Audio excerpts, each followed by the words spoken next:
gonna stand around this town and let what others say come true. We're just good for nothing, they all figure. A boyish grown-up shiftless jigger. Now we can't hardly stand for that. Or is that really where it's at? We people who are darker than blue, this ain't no time for segregating. I'm talking about brown and yellow too. Hi, yellow girl, can you tell? You're just the surface of our dark, deep well. If your mind could really see, you know your color is same as me. Pardon me, brother, as you stand in your glory. I know you won't mind if I tell the whole story.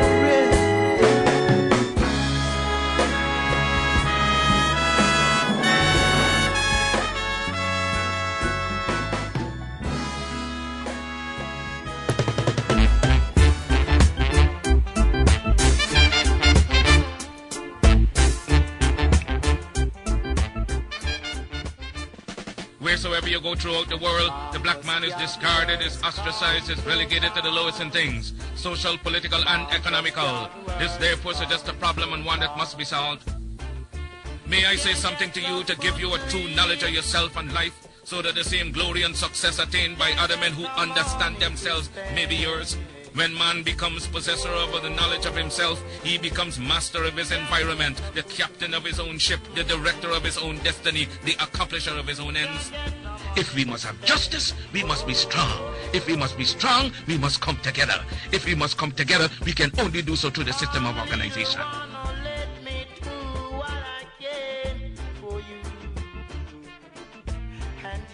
Marcus Garvey was the first black man to come into this country and get a mass movement, an allegiance, support of the masses of black people. Why?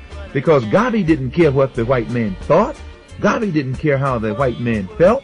Garvey had the feelings of the black man at heart. Garvey had the hopes and aspirations of the black man at heart. And the black masses detected this. They felt this. They were conscious of this. So they gave Garvey their support. And anyone today who can get a following among the masses of black people in this country is immediately labeled by the United States government as un-American, as seditious, as subversive, as Marcus Garvey was labeled un-American, as seditious and subversive. Any black man who has the true intention of solving the problem of the masses of black people in this country, the government itself will try and trick that man and trap that man and frame that man. And usually he'll do it by these Uncle Tom Negro leaders whom the government has set up. The Negro intellectual was against Garvey. The Negro professional was against Garvey because Garvey represented the black man.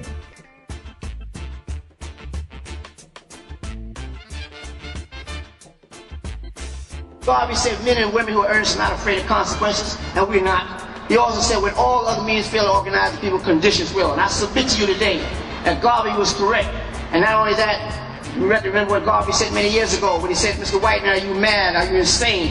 Do you think you can withstand the power of Africa and Asia combined?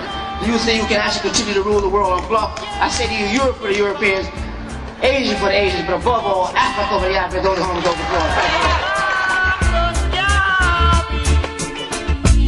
So I'm saying, first practice, catch them, yeah.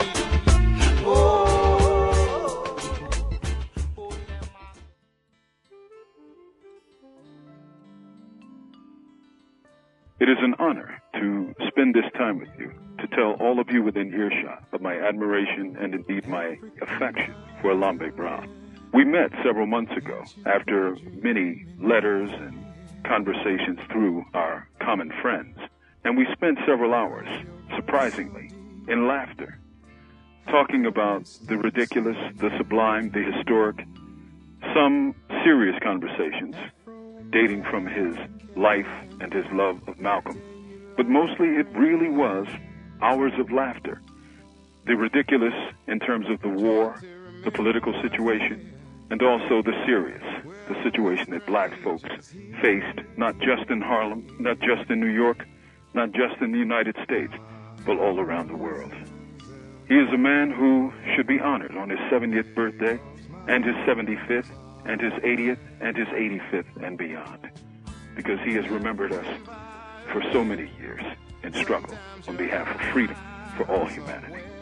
To Elombe, to all of you, I thank you for this opportunity. On the move, long live John Africa. From Death Row, this is Mumia Abu Jamal. Afro-American, I tell you once again, try to remember, my dear, we're only pilgrims here.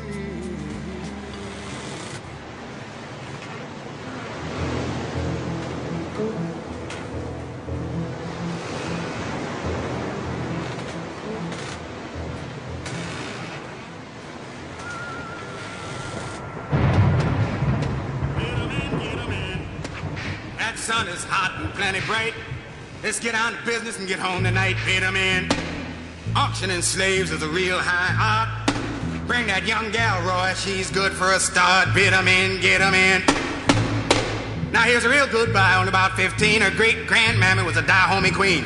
Just look at her face, she sure ain't homely. Like Sheba in the Bible, she's black but comely. Bid 'em in.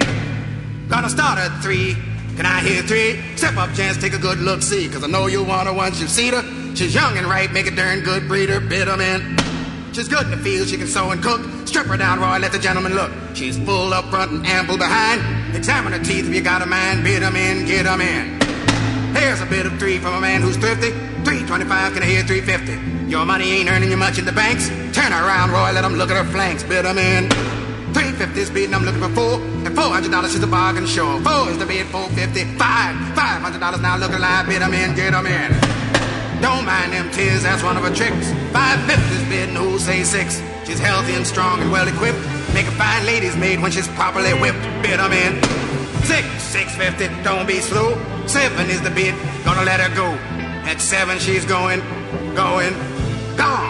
Pull her down, Roy, bring the next one on. Bid 'em in, get 'em in, bid 'em in. What we have to remember is that our question was an international question from its beginning. The moment Europeans appeared in Africa and started to take Africans out of Africa, it became an international contradiction that will only be resolved with an international solution. We have to remember that. That's important.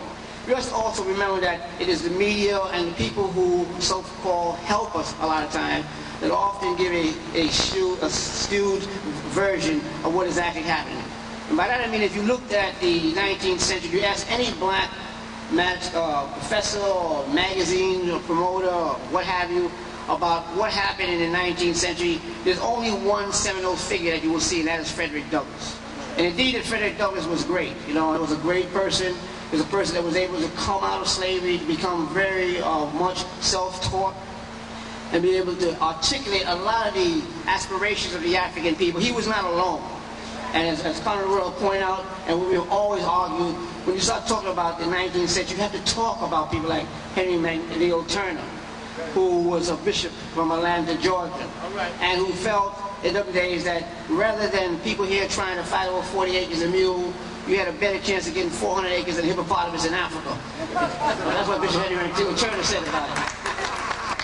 We had Henry Highland Garnett, Henry Highland Garnett of the African Civilization Society, who laid out a lot of things. We had Bishop Alexander Cromwell, who appealed to the free colored people in the Western Hemisphere from his position in Liberia to help in trying to come there and to promote the cultivation of cotton. For if King Cotton was what was holding our people in subjugation in America, if they could actually produce more cotton in Africa and put it on the world market, they could undercut the price of cotton and collapse the whole slaveocracy. That was what, that's what Alexander Cromwell was talking about. Douglas in turn retorted that King Cotton in America had nothing to fear from King Cotton in Africa. And there you had a side of the beginning where people in the United States, for their own particular perspective, had an opportunity of always being able to shoot down ideas that talk about the connection between Africans as those at home and those abroad. We saw the fact that you had, Martin Robeson Delaney, Harvard grad, person who became a medical doctor, and whoever decided the first delegation to go to Africa to look about the possibilities of black people there being able to struggle and help in the development of Africa. We saw all of these people come together. When you start to talk about Martin Robeson Delaney, you got to talk about Edward Wilmot Blyden, who in 1862 called for the development of some African power. He was very precise, not just black power, but African power in Africa. And he went to Africa to show how it could be done, establishing the University of Liberia and also similar educational institutions in Sierra Leone. And was the first person to ever talk about, the idea of wearing African clothes in Africa, although most often he wore Western dress too. When he started the African Reformed Dress Society, he tried to show black people in Africa in 100-degree heat, you didn't have to walk around with those three-piece suit, vests and everything. That was stupid. I mean, little things like that we take for granted, but yet it was very symbolic in our movement here. And we have to understand that these people who did it, there are lots of people who I could talk about in this particular period, but the point is being made that it was more than just, Frederick Douglass. And we don't get a chance to see that. And the reason is because anybody who actually talks about self-determination in relation to the struggle in Africa and tying those two things up, those are the people who always will be overlooked in society unless you're a flake and a fake. When that happens, you can be promoted a lot of times because they're not interested in that happening. The idea is that they did everything they do to make us forget Africa when they brought us here, and they're not going to do anything to make us remember Africa, since that was never their intention in the first place. Right. As Carlos Cooks pointed out many years ago, do you believe that the white man is going to educate your child to compete with his? No chance. There's no way in the world. That's not just a rhetorical question. That's a question of fact. The thing is that there's no way in the world that you're going to expect for them to do that. And if you're not going to expect them to do that, so why should you entrust your children with their education? You can't do that at all.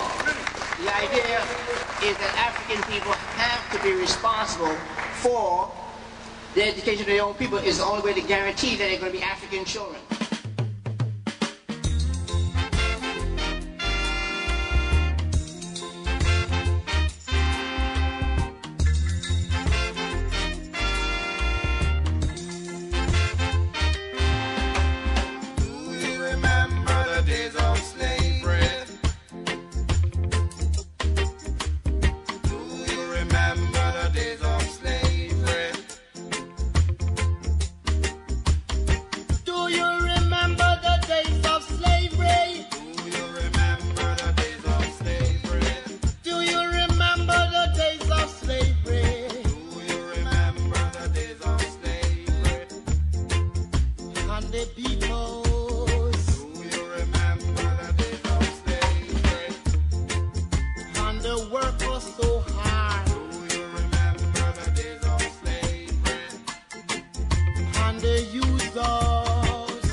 On fire, set ablaze by Bookman, 100,000 slaves and those unafraid who heard through the wire. You inspired Denmark, Bessie, and Nat Turner. Countless rebellions with machetes and burners. Maroons armed in their own farms with a village arm, chopping up arms of slave masters. And all sell out sounding alarms cause they had to. Black pearl, unfurl your flag of hope. Black pearl, white fang, still clutch your throat. Black pearl, you inspired the world. Black pearl, you're still a black pearl to me. Bomba, Kango, Bafio te, Kanga, Mundele, Kanga, Doki, La, Kanga, Li, Sapase, Nambule, Liberté, Haïti. Ça passe, ça café, tout le monde haïtien, ça café. Naboulé, naboulé, naboulé, naboulé, naboulé, mon cher. Liberté, nous besoin de liberté pour pays moins. Haïti, Haïti, chérie, chantez. Ça passe, ça passe, ça passe, ça passe, tout le monde.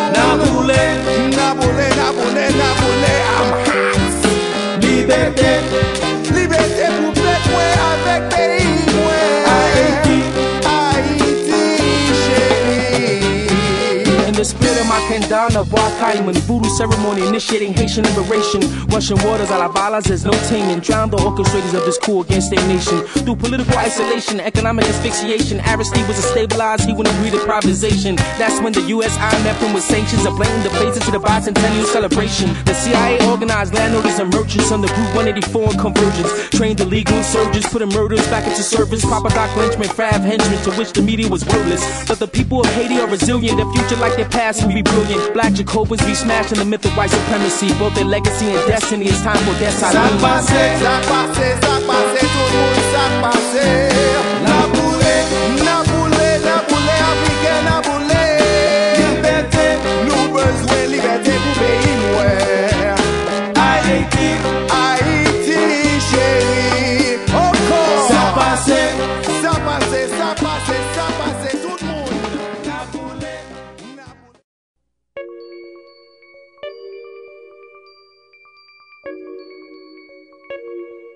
If I thought that I'd ever be a slave again, I'd take a gun and just end it all right away. When will we be paid for the work we've done? When will we be paid for the work we've done?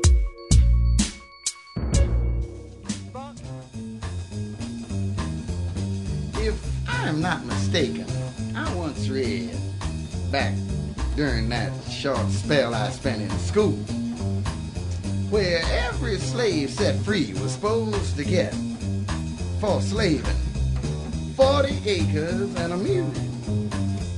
Now, ain't no telling how much work was done by my ancestors under slavery's rule, but sure as hell the total's got to run at least 40 acres and a mule.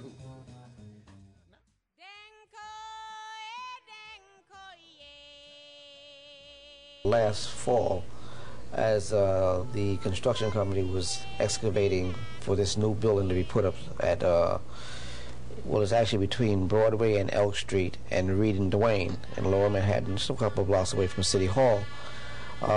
They discovered that they had disturbed the gravesite and had broken up some coffins, and of course that brought an immediate halt, because once you found out there was bones there, you had to figure out what was happening. But they already had known that that was what had been known as a Negro burial ground. It seems that what had happened in the 18th century, in the 1700s that is, that this particular area was designated for Africans to be buried in, because at that time they were not allowed to be buried within the confines of the city. So what they did is they disposed of the bodies outside the city limits. Of course, years later, as real estate interests started to become more and more concerned with developing Lower Manhattan, they just obliterated the fact that on the map it said Negro burial ground and then built over that area. And so that perhaps under City Hall, and it's a good indication that this is true, there are thousands of bodies, because we were talking about a gravesite that was in use from 1712 to 1792. That's 80 years. The whole century. That's 80 years. We talk about 80 years at a time when you had a very short life expectancy. And when they looked at some of the bodies that have been discovered, 40 to 45% of them were children, and most of them died from stress. That's what they've been able to ascertain. So we have a major discovery that is now in a contradiction with the construction company trying to finish their building, but now the scientific people are trying to get their work through, and the community now becoming concerned because it was a sacrilege, to desecrate our graveyard where our ancestors lived. The whole municipal structure is resting on our people's remains. Well, that we can't do anything about. What is happening here in front of our eyes now is that these bodies are now being, exhumed, taken away to Lehman College, where the anthropologists and the forensic, the forensic anthropologists and the archaeologists can go over them to try to do their work. But at the same time, we have a contradiction, because we feel that the ground was designated as an African burial ground. And that was the first insult, that we had to be buried outside the city. And then after that, they then went beyond even what they had first initiated. That area was designated for our people. And then they went and put other buildings up over them. And now, even in death, the idea is to remove the remains. So one of the major questions is where will the bodies be reinterred? Now, Mayor Dinkins had opted for reinterment, but there's nobody really talking that much about, after they say that, to make it happen. And a couple of weeks ago, we had a word that we had felt that they were going to pour concrete, and if they did that, that all this would be lost. Well, they said they didn't intend to do that. They had started to pour some. But a group, besides ourselves, Brother Sonny Carson and the Committee to Honor Black Heroes, along with the Black Watch movement, all descended on the site and stopped the work. Okay. So from that time, we've been having meetings with the General Service Administration, along with the construction company and the people from Lehman College, over our concerns about what is going to be the future of the site, and particularly what is going to happen to those bodies that they have taken out already, and those who they're planning to take out.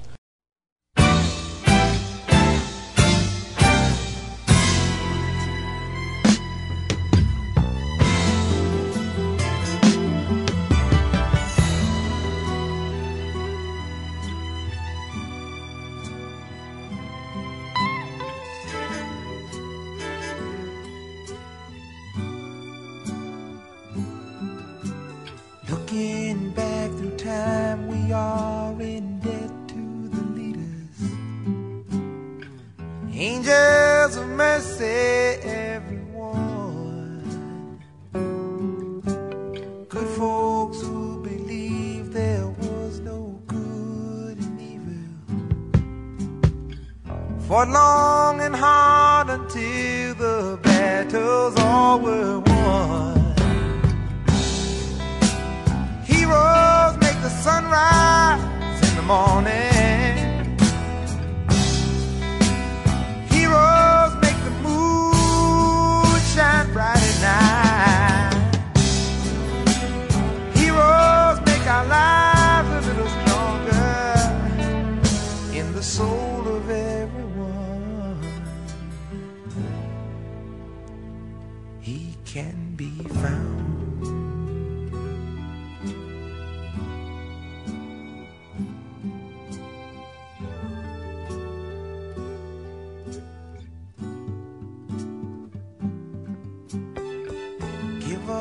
An anchor or a rock to lean on, a captain to take us through the storm.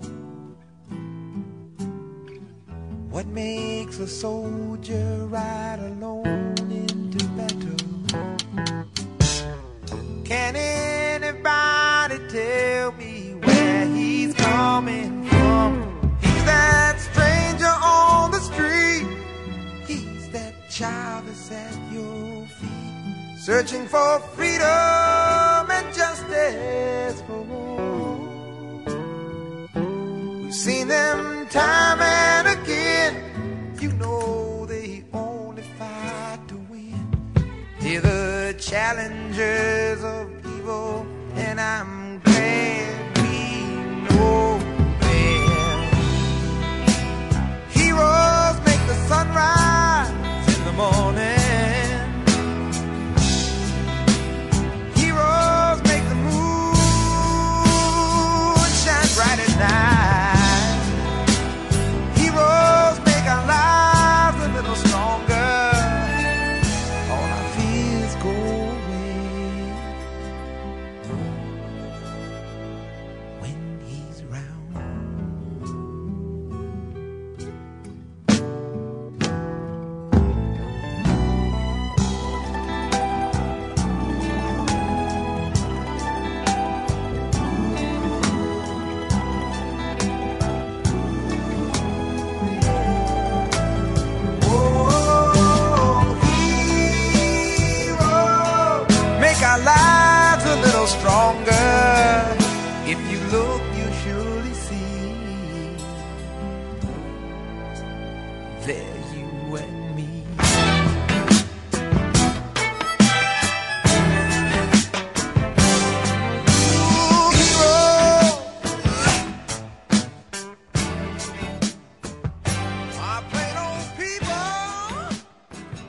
African population, if it can keep up as it is now, if it does keep up, and even taking into account AIDS and all these other things, will be over 2 billion people.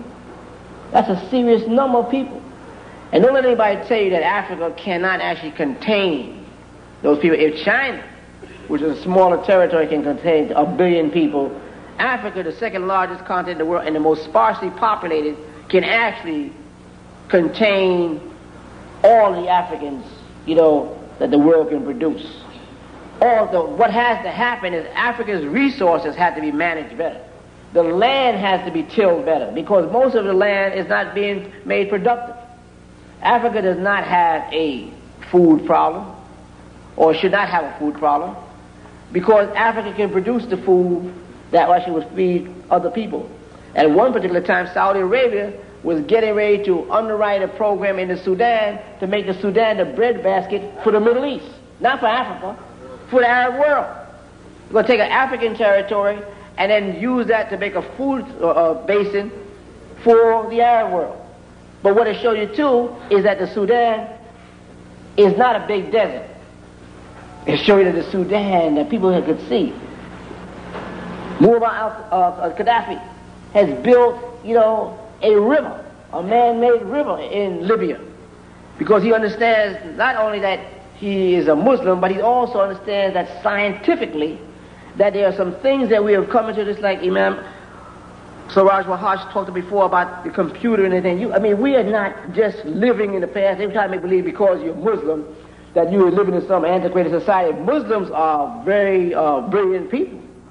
Everybody understands, just like anybody else. People, if you live in a modern world, you're not going to be trying to do things we did 10 centuries ago. Or no, you're not going to be able to go to the future. We have to take advantage of everything that's been put out here, because all of that science is a part of the collective, mind of mankind. White people didn't invent everything, and neither did black people. Everybody contributed to the science that the world acknowledges now.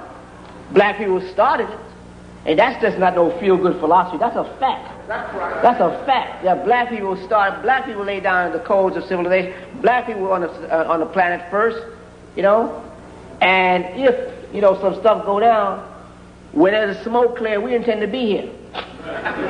We don't know about anybody else, but the way we intend to be here if something go down,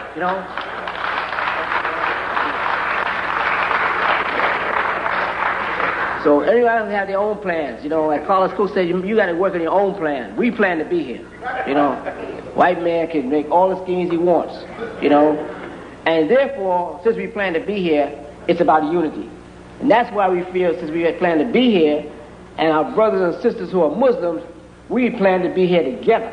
We back to the and, not or versus. The conjunction and in this particular presentation is important. And that's what I want us to think about. I want us to think about not either or, because this is not an either or situation. This is a situation, how can we respect each other, develop mutual respect for the right to believe what we feel is best for us. Now, if it's a real bitter confrontation or a contradiction, we'll have to resolve that. There are ways to deal with it, just like Adid said. They have to go back to the traditional way where they go to the gar, where you bring a court together, people in a circle, and the people who have these different contradictions get in the circle and explain, and so the people who represent them would do it, then they would go and they would think the whole thing through, and then they would make a decision. And the decision was not actually something that the person who brought the case first was satisfied with. They had a chance to appeal. It would go to a higher thing. That was before they heard of any white people. That came out of their society. And what he was offering was actually we take things from our societies in the past that were beneficial and keep them. But stuff that is baggage, garbage, things that do not have anything to do with making all of our lives better, we'd best keep that to ourselves, because the fact is that everybody wants to live and they want an opportunity to try to continue their particular species. And as a result of that, you have to learn to respect people if you're going to be in this world. This is one world. Not that we are one worlders, but the fact that we live on one planet. And everybody had their respective climate and environment and space. What we argue about is the space for Africans. that is being challenged, and it was taken away from us. There was interlopers that actually came into our continent. They came in our continent and took some of us away and brought us here. And because they brought us here down, there's some space here that black people claim, and that's something not to be just thrown out either. That's something they had to deal with. But all of us would be a sight better on the road to actually achieving that goal if we're together. So the brothers who are Muslim and the brothers and sisters who are Christians, we would say that we don't intend to see this particular rhetorical discussion, to a certain extent, lead to jihad. That's not what we're looking for. The only jihad we should be having is against Shaitan. Shaitan is the one that you're supposed to be actually fighting against, not other people, not brothers and sisters. So if you're really going to deal with the thing, let's get together, organize, understand that we are all Africans, and that because Islam, those people who are Muslims are also brothers to everybody else. But then we all understand that. We all understand the class dynamic. When we understand and appreciate that, I don't think we will have to be having discussions that some people think is like my side versus your side. I think we all see that we are on one side, and that's the side of those people who have been exploited for many years and generations, and those people who intend to right that wrong by pushing forward into the 21st century. As Garvey said many years ago, men and women who are earnest are not afraid of consequences, and we're not. And we also understood when he said that when all other means fail to organize the people, conditions will. Imam, I say to you, the conditions are right now for our people to make that move. So let's make it together and stop, get into this stuff about us against them. We're all coming from Mother Africa, and had it not been for the African Bilal, to help establish the religion, then there would be no religion. Had it not been for Ethiopia as a sanctuary, there would not have been the religion. So Africa is inextricably intertwined into Islam, and my position is that we don't have a innate hostile confrontation with it. It's one that we need to develop around mutual respect. Thank you very much. Legislative Resolution number 1547 by Senator Perkins, honoring Elombe Brath upon the occasion of his designation for special recognition on Saturday, May 11, 2013, by a number of prominent community groups for a lifetime of loyalty, distinguished service as a community, national, and international civil and human rights leader.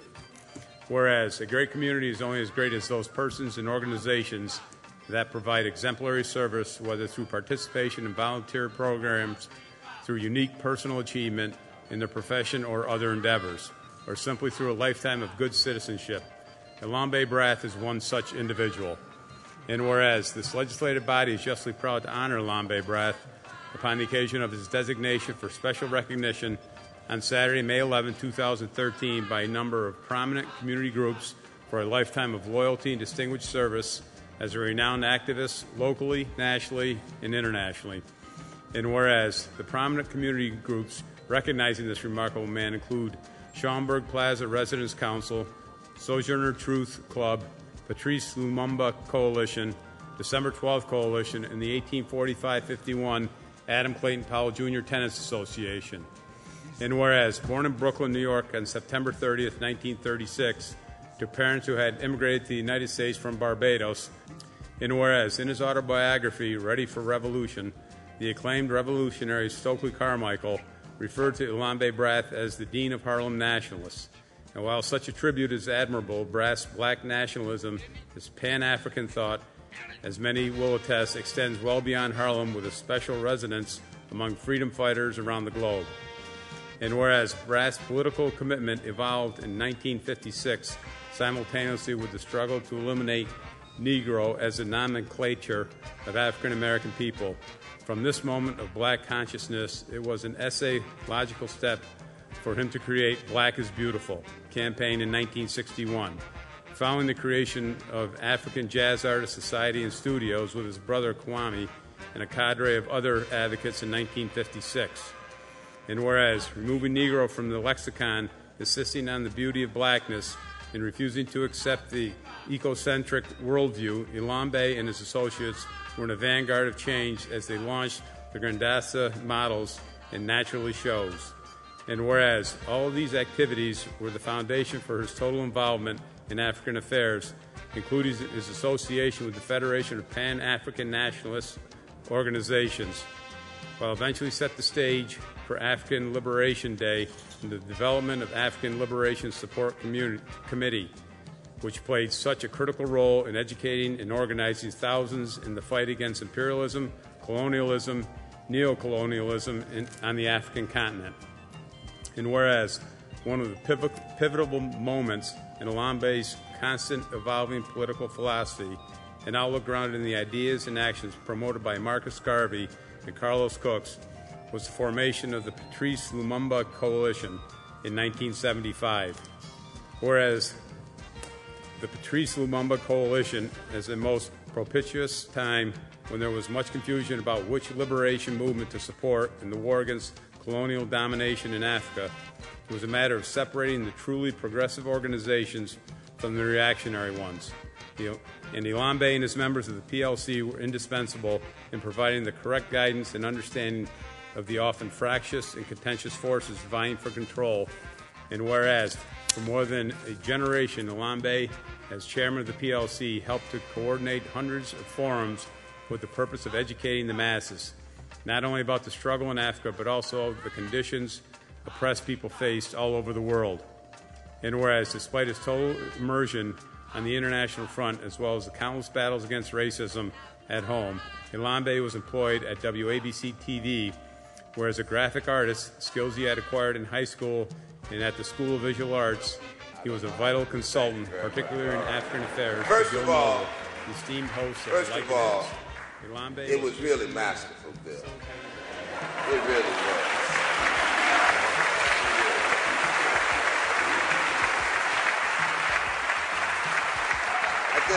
I couldn't help but smile all the way through it. I said, Bill wove a lot of stuff in that resolution. That was wonderful, wonderful, wonderful. And the second thing is, Yaku had a tough time reading that. He had a tough time reading that. But did you see in the background how at first they were joking and laughing, but then they had to stop and listen. And poor Yaku, he just didn't know what, he just had to keep on reading. That was on time. And because of that resolution, and we're at the beginning of the service, let's give Elombe Brath a standing, rousing ovation for his great work.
The Bible recognizes the centrality of Africa.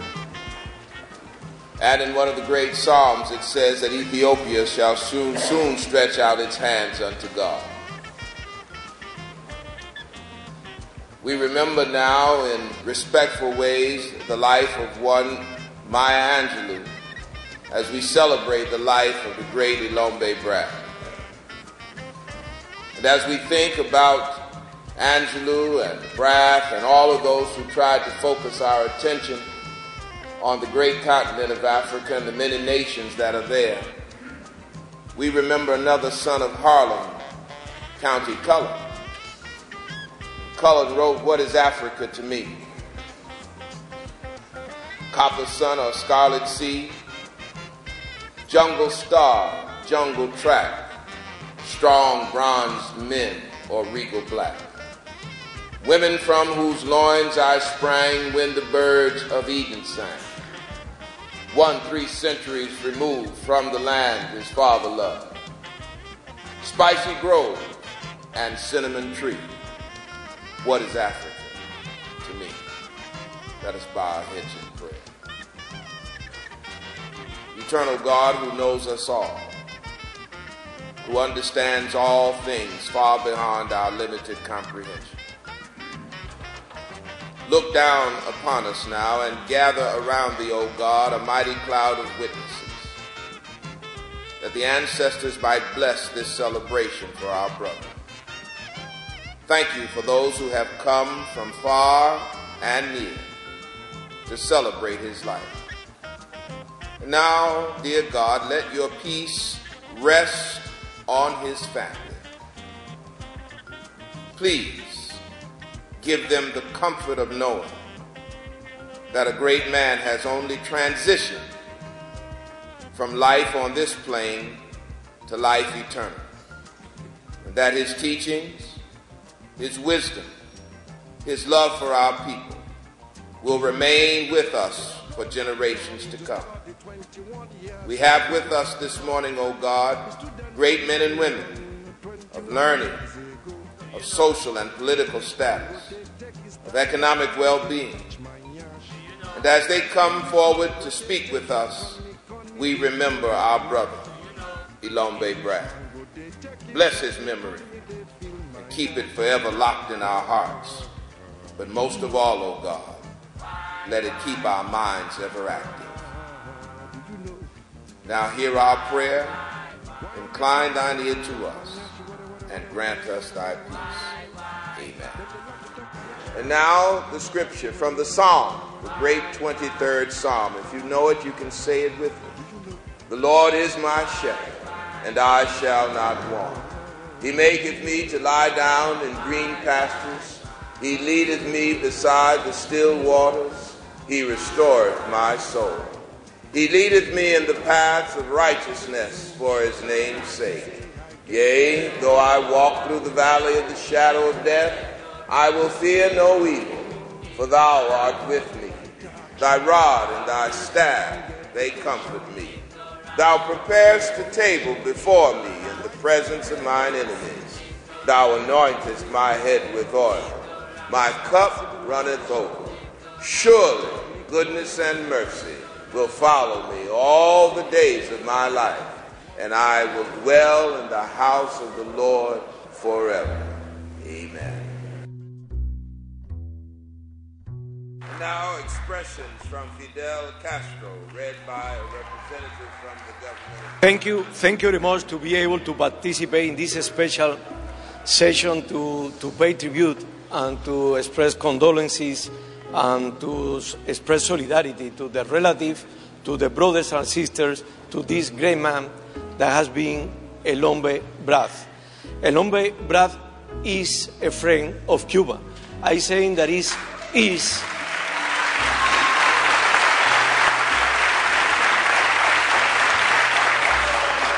I saying that is because great men like him never die. We always remain committed with the fight to be preserving, to be defending, and to be guided by the legacy of Elombe, his legacy in the fight for truth, his legacy in the fight for freedom, his legacy in the fight for social justice. On behalf of Cuba, on behalf of the Cuban people, on behalf of the President Raúl Castro, on behalf of his brother, Commandant-Chief Fidel Castro, we would like to express our thanks to Elombe Brath, to his families, and for all of you. Thank you very much, and hasta la victoria siempre.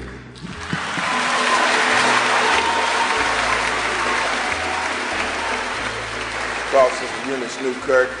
If you want to know where I'm going up yonder. Amen.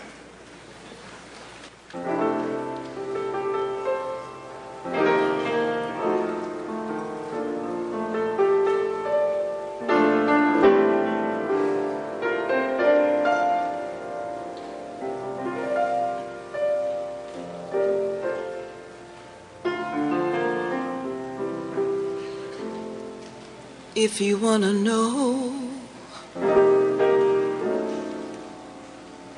where I'm going, where I'm going soon. If anybody asks you where I'm going, where I'm going, going soon. Just say I'm going up yonder, going up yonder. I'm going up yonder to be with my Lord. Hey, I'm going up yonder, going up yonder. I'm going up yonder to be with my Lord. I can take the pain, the heartache it brings, just knowing that soon, soon I'll be gone. If God will give me grace, church, I'll run this race until I see my Savior face to face. Hey, I'm going up yonder, going up yonder. I'm going up yonder to be with my Lord. Hey, I'm going up yonder. Hey, I'm going up yonder. I'm going up yonder to be with my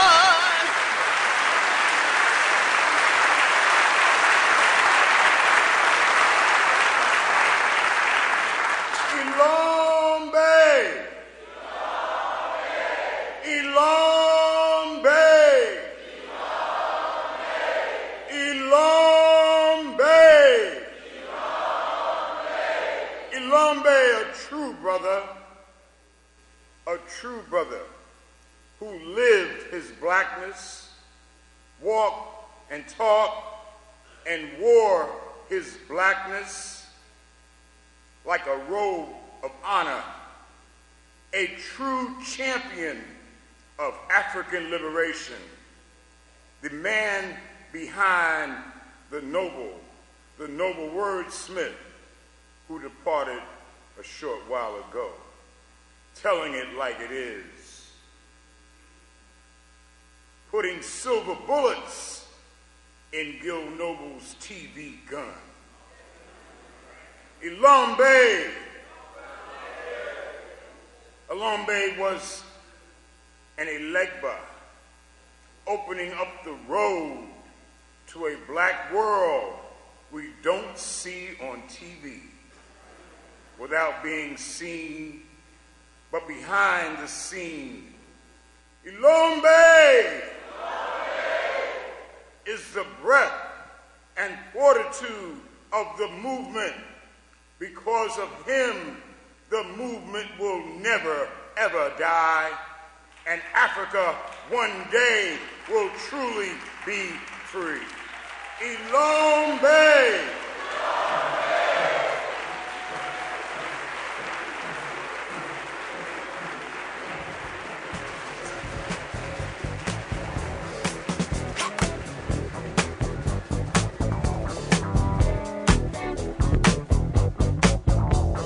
Time is through unity.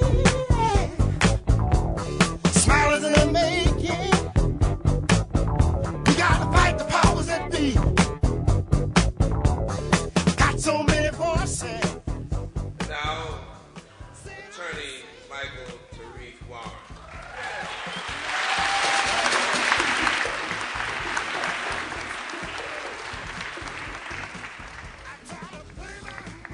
Thank you, Reverend Butts. I'm going to be very brief. I'd like to introduce two of the Central Park Five.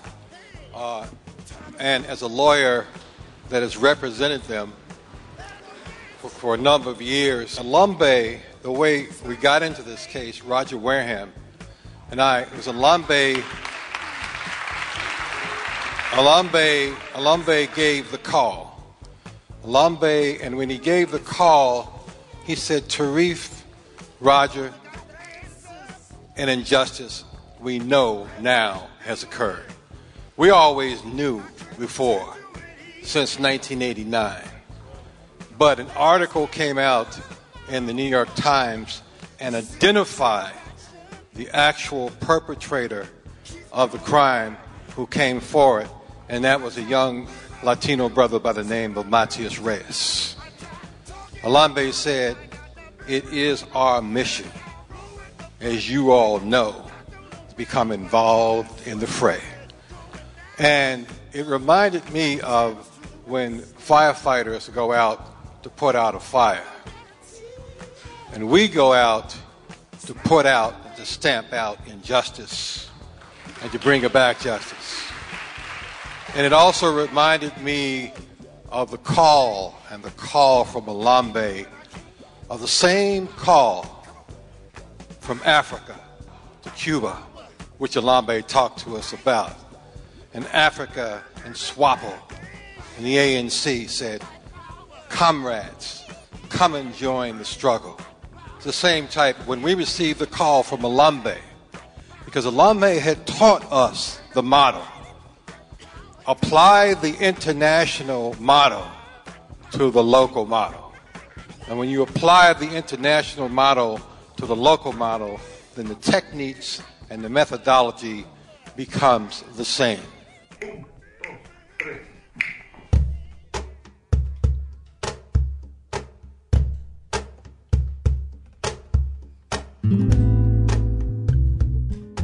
Dr. Georgina Falou. I want to emphasize the Pan-Africanist in Elombe Brath in his support for the 150 million black descendants throughout South, Central America, and the Caribbean. I met Elombe Brath more than 30 years ago, and he helped me to find the Falou Foundation, which is an organization dedicated to translate to Spanish many of the books and material about our African history, which we don't know almost anything about.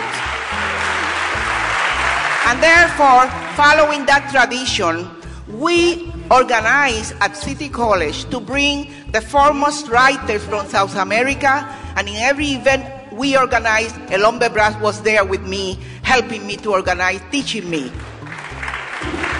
And therefore, we took and sent a group to march with the blacks in Costa Rica in Puerto Limón. And Elombe could not go in person, but sent his two sons, Cinque and Seku, to march with us. And then we went to Honduras, in La Ceiba, where they did the first Afro-Descendants World Summit to promulgate that throughout Latin America, programs of African history be taught and installed, and Elombe Brath was one of the ones who supported us in organizing those events. Que me estoy muriendo, dame vida de tu boca, que me está pisando los talones de la libertad.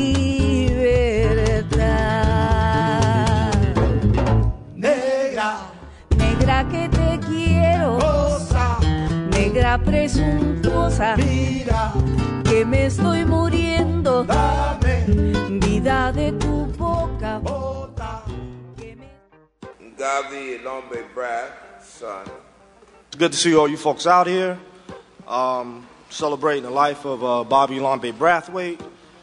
First, I want to make sure that I didn't hear this brother's name mentioned, but Irvin Davis did a lot of work with my father. They flew into Angola together after being thwarted, and we know who the government organization was thwarting them from getting from Europe into Southern Africa to get to the war zone. Irvin Davis' son, Conte Davis, is here. He keeps on the work of his father, so I want to make sure that was mentioned. I also wanted to, got a message from Sister Yasa Shabazz, who wanted to convey her condolences from her family, and, to talk about the spiritual connection between our fathers, and, she's in the house, and I just want to make sure that she's recognized, and, that that's part of our extended family.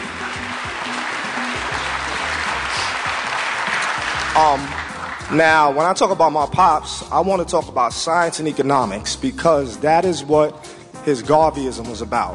1980, he introduces me to a brother who was a physicist at the UN. That brother gave me some direction. I get to Lincoln University. I go to Lincoln because Lisa's brother, Gil Noble's son, Chris, was there. That's why I chose Lincoln.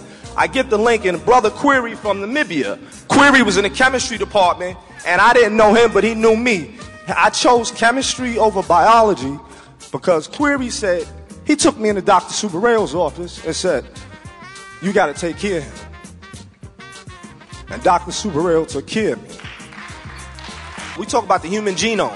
We can read the code of every living thing on the planet. We can process the human genome in a matter of hours.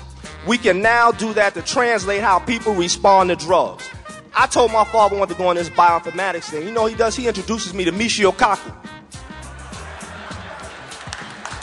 Okay?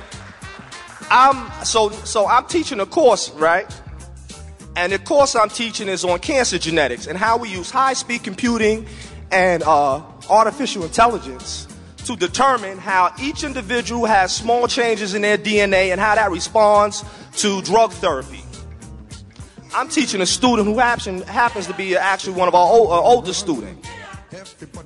He asked me halfway through the course, are you related to Elombe Brath? Okay, so that shadow is always around me, and I embrace it.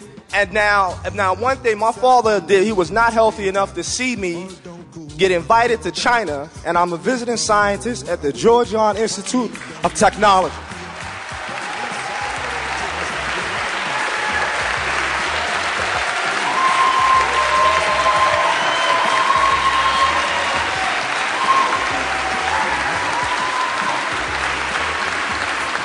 You know, he would slap me five, and he would slap me five. Everybody know I'm slap me five, my man, number one son. You know, he would slap me five and grin. Now, you know, I'm going to be heading to India, to Indian Institute of Technology. That is comparable to our MIT or Caltech, to teach gene sequencing and bioinformatics and computational biology. But my father would say, hold on now, you got to get to Cuba, you got to get to Africa. Y'all got to help me do that. Okay, so I just want to say that I was fortunate that he was my father, not that I was his son. Now, I just want to leave everybody with, you know, love, and again, a luta continue.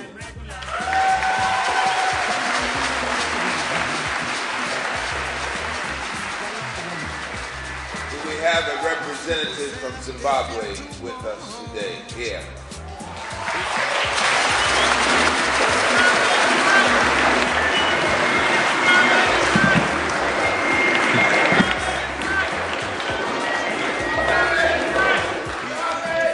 Thank you. Good afternoon, ladies and gentlemen.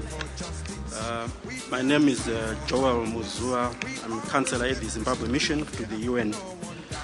Unfortunately, we don't have an ambassador as yet. The ambassador was recalled back home in February, and the deputy ambassador could not come today because of other commitments. On behalf of the Zimbabwe Mission, we want to express our condolences to the Elombe family. We want to thank the family of the late for giving us your husband, Madam, for liberating us in Southern Africa. I'm sure those in Namibia, South Africa, Angola, Zimbabwe greatly treasure the contributions that your husband made to our freedom. Thank you very much.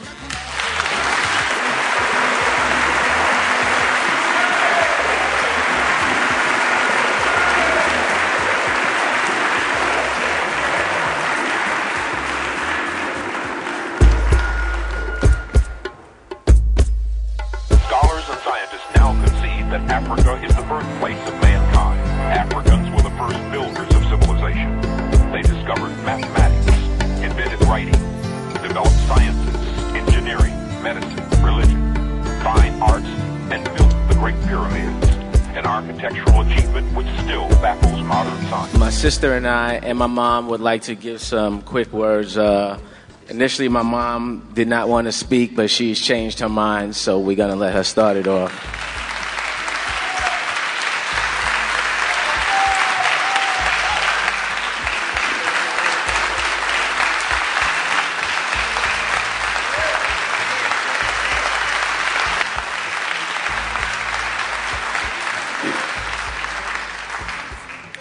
I truly want to thank all of you for being here, for celebrating my husband's life. Because he was truly a great man and a wonderful father to his 6 sons and his daughter, Amber. But I want to thank all of you for being here. And I want to thank all of the people from the different missions who came and spoke on behalf of Elombe. Because he was truly a freedom fighter for Africa, in Namibia, Zimbabwe, and South Africa, and the Caribbean also, and Latin America, Fidel Castro, and the Cuban people.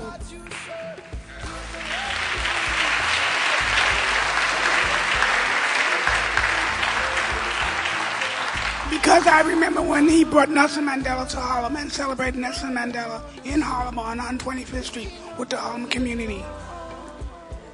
And I really am thankful that I was fortunate enough to meet him in the early 60s and marry him and bear him 6 children. So I would really like to thank all of you for being here to celebrate his life, because he struggled all of his life to uplift African people. And I want to thank my brother-in-law Kwame and my sister-in-law Sikola for their dedication to Elombe. Because when you saw Elombe, you saw Kwame. The two of them were always together. And I thank my brother-in-law Johnny and my sister-in-law Jackie. I thank you all so very much for being here to celebrate his life.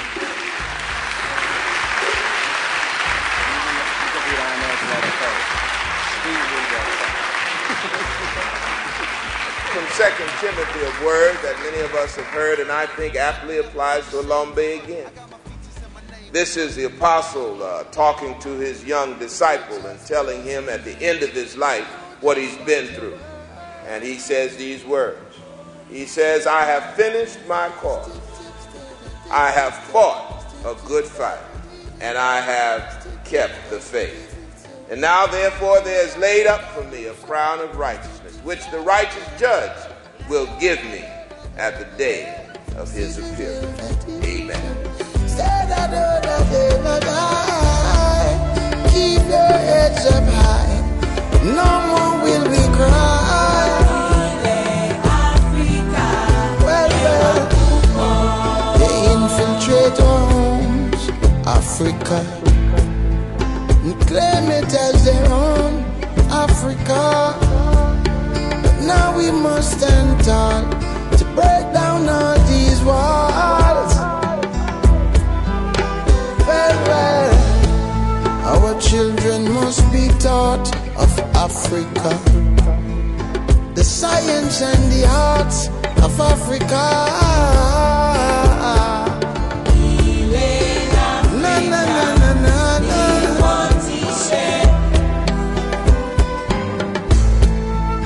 Educate yourselves, Africa, to liberate yourselves, Africa. Keep your heads up high. No more will we cry.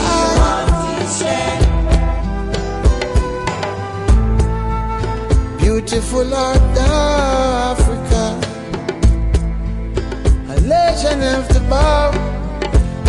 Africa.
Amazing grace,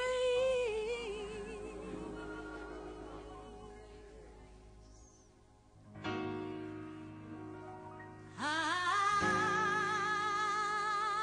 sweet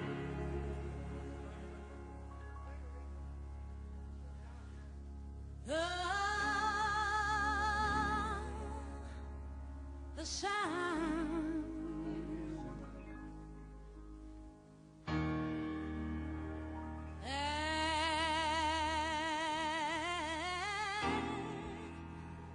that sings